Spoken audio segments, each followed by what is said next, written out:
नमस्कार, आप सुन रहे हैं हिमाचल अभी का रेडियो बुलेटिन दिव्या चौहान के साथ। 9 जुलाई शुक्रवार का दिन है। चलिए अब आपको हिमाचल में अभी तक क्या कुछ घटनाक्रम हुआ उसकी जानकारी देते हैं। शुरुआत करते हैं हेडलाइंस के साथ। वीरभद्र सिंह की पार्थिव देह रिज पर रखी, अंतिम दर्शन के लिए उमड़ी भीड़। अब 1000 रुपये से महंगी पुस्तक नहीं खरीदेगा शिक्षा विभाग। प्रदेश में आज से शुरू हुई जेबीटी व शास्त्री की परीक्षा। 6 किलो चिट्टा मामले में दिल्ली से एक और नाइजीरियन दबोचा। कोवैक्सीन को जल्द मिलेगी WHO की मंजूरी, चीफ साइंटिस्ट बोली। फाइनल फेज के ट्रायल का डेटा अच्छा। मानसून हुआ एक्टिव, जल्द पहुंचेगा दिल्ली NCR, यूपी समेत कई राज्यों में बारिश का अनुमान। अब विस्तार से चर्चा करते हैं इन खबरों पर। आप जानते हैं कि कोरोना की लहर देश में कमजोर पड़ने लगी है। संक्रमितों के आंकड़ों में कमी आई है, लेकिन हमें अभी भी एहतियात बरतने की जरूरत है। इसलिए लापरवाही बिल्कुल न बरतें। 3 मंत्र जरूर याद रखें। मास्क पहनें, सोशल डिस्टेंसिंग के लिए उचित दूरी बनाए रखें, हाथ व मुंह साफ करते रहें। कोरोना से बचाव के लिए अपनी बारी आने पर कोरोना का टीका जरूर लगवाएं और जो लोग पहला टीका लगवा चुके हैं वो समय आने पर दूसरा टीका जरूर लगवाएं।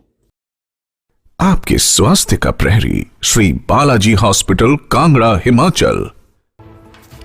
हिमाचल प्रदेश के पूर्व सीएम वीरभद्र सिंह अब हमारे बीच नहीं रहे। उनकी पार्थिव देह को सुबह 9 बजे हॉली लॉज से लाया गया और रिज पर लोगों के अंतिम दर्शनों के लिए रखा गया। यहाँ पर लोग अपने प्रिय नेता के अंतिम दर्शन कर रहे हैं। इस समय लोग यहाँ पर प्रदेश की राजनीति में अपना अहम स्थान रखने वाले नेता के दर्शन कर रहे हैं। अंतिम दर्शनों के लिए रिज पर भीड़ उमड़ी हुई है। लोगों की भीड़ को देखते हुए यहाँ पर भारी संख्या में पुलिस बल भी तैनात है। 12 बजे से 1 बजे तक प्रदेश कांग्रेस कार्यालय राजीव भवन में अंतिम दर्शनों के लिए रखा जाएगा। 1 बजे परिवार पूर्व सीएम के पार्थिव शरीर को लेकर रामपुर बुशहर के लिए रवाना होगा। 10 जुलाई शनिवार को पदम पैलेस रामपुर में सुबह 8 से दोपहर 2 बजे तक पार्थिव शरीर दर्शन के लिए रखा जाएगा। शाम 3 बजे रामपुर में अंतिम संस्कार होगा। उससे पहले वीरभद्र सिंह के पुत्र विक्रमादित्य सिंह का राज तिलक होना है। हिमाचल प्रदेश के सरकारी स्कूलों के पुस्तकालयों में पढ़ने के लिए अब 1000 रुपये से अधिक कीमत की पुस्तकें नहीं रखी जाएंगी। बीते वर्षों में चहेते नेताओं, सेवानिवृत्त अफसरों और प्रकाशकों की महंगी पुस्तकें खरीदी गई हैं। वर्तमान में जारी पुस्तक खरीद प्रक्रिया पर लगे आरोपों को देखते हुए शिक्षा विभाग ने महंगी पुस्तकें न खरीदने का फैसला लिया है। इस वर्ष खरीदी जाने वाली पुस्तकों की खरीद प्रक्रिया की इन दिनों जांच जारी है।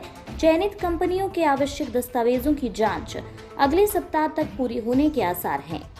सरकारी स्कूलों के पुस्तकालयों के लिए हर वर्ष समग्र शिक्षा अभियान के राज्य परियोजना कार्यालय की ओर से पुस्तकों की खरीद की जाती है। वर्ष 2018-19 में शिक्षा विभाग ने NCERT की 8 से 385 रुपये तक और निजी प्रकाशकों की 1800 रुपये तक की पुस्तकें खरीदी हैं। एक प्रकाशक से 1800 रुपये का किताबों का सेट प्रदेश भर के प्राइमरी, मिडिल और सीनियर सेकेंडरी स्कूल के पुस्तकालयों के लिए खरीदा गया। हिमाचल प्रदेश स्कूल शिक्षा बोर्ड की ओर से आयोजित अध्यापक पात्रता परीक्षा आज से शुरू हुई। इस परीक्षा के लिए शिक्षा बोर्ड ने करीब 574 परीक्षा केंद्र स्थापित किए हैं। इन परीक्षा केंद्रों में 48,424 परीक्षार्थी अध्यापक पात्रता परीक्षा देंगे। आज जेबीटी व शास्त्री की परीक्षा है। 10 जुलाई को TGT आर्ट्स व TGT मेडिकल टैट 11 जुलाई को होगा। इसके अलावा पंजाबी व उर्दू विषय की अध्यापक पात्रता परीक्षा 12 जुलाई को आयोजित होगी।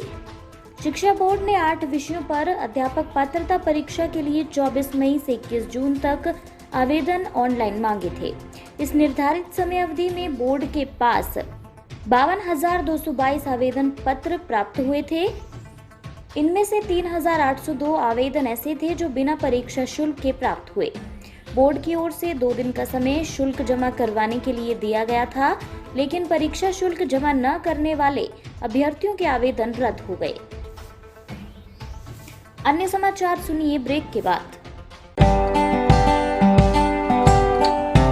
Shri Balaji multi speciality hospital Kangra जहां आपको एक ही छत के नीचे मिले बेहतरीन चिकित्सा सुविधाएं, cardiology, laparoscopic, general surgery, neuro surgery, orthopaedics, paediatric, radio diagnosis, urology, gastroenterology, ophthalmology, pathology, medicine, anaesthesia और डेंटल जैसी अत्याधुनिक और बेहतरीन चिकित्सा सुविधाएं, 24 घंटे इमरजेंसी सुविधा, 9 बेड के साथ critical care unit, cardiac monitor और डिफिब्रिलेटर्स, सेंट्रल ऑक्सीजन लाइन और वेंटिलेटर सुविधा।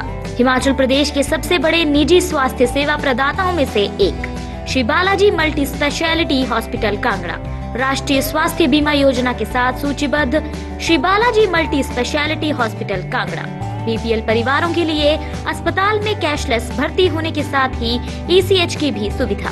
हमारा पता Shri Balaji multi speciality hospital, Balaji Vihar, Ujjain, Kangra. संपर्क करें 9218411108 पर।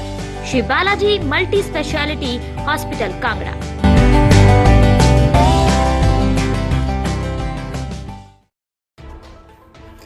कुल्लू पुलिस की विशेष टीम ने चिट्टा मामले में दिल्ली से एक और आरोपी गिरफ्तार किया है।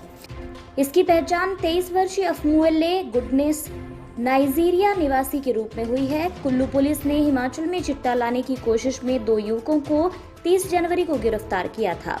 उनसे 55 ग्राम चिट्टा बरामद किया गया था। इस मामले की जांच के बाद अफ्रीकी देश आइवरी कोस्ट के 38 वर्षीय व्यक्ति को पुलिस ने दिल्ली से 6.297 किलो हेरोइन और 362 ग्राम गांजा बरामद कर गिरफ्तार किया था, जबकि एक आरोपी फरार हो गया था।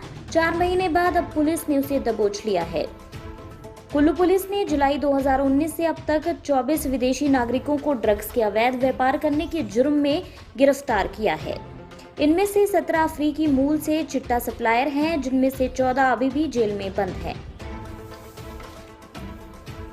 भारत की देसी वैक्सीन बनाने वाली कंपनी भारत बायोटेक के लिए अच्छी खबर है। विश्व स्वास्थ्य संगठन की मंजूरी का इंतजार कर रही कंपनी भारत बायोटेक की कोवैक्सीन को WHO की चीफ साइंटिस्ट ने भी असरदार माना है और इसकी जमकर तारीफ की है। WHO की मुख्य वैज्ञानिक डॉक्टर सौम्या स्वामीनाथन ने कहा कि भारत बायोटेक की वैक्सीन कोवैक्सीन की ट्रायल का डाटा अच्छा लग रहा है।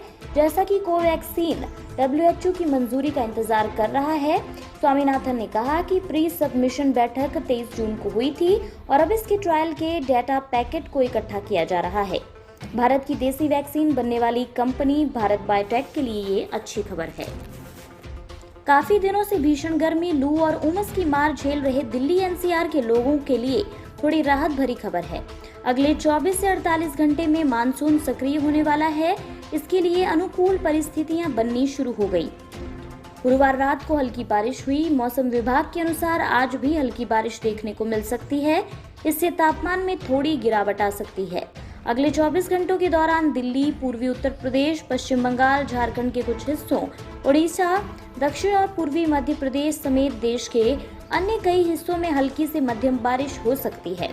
मानसून फिर एक्टिव होता दिखाई दे रहा है। मौसम की जानकारी देने वाली स्काई मेट वेदर के अनुसार लगभग 4 सप्ताह तक स्थिर रहने के बाद मॉनसून के आगे बढ़ने की उम्मीद है। इसी के साथ ये रेडियो बुलेटिन यहीं समाप्त होता है। धन्यवाद।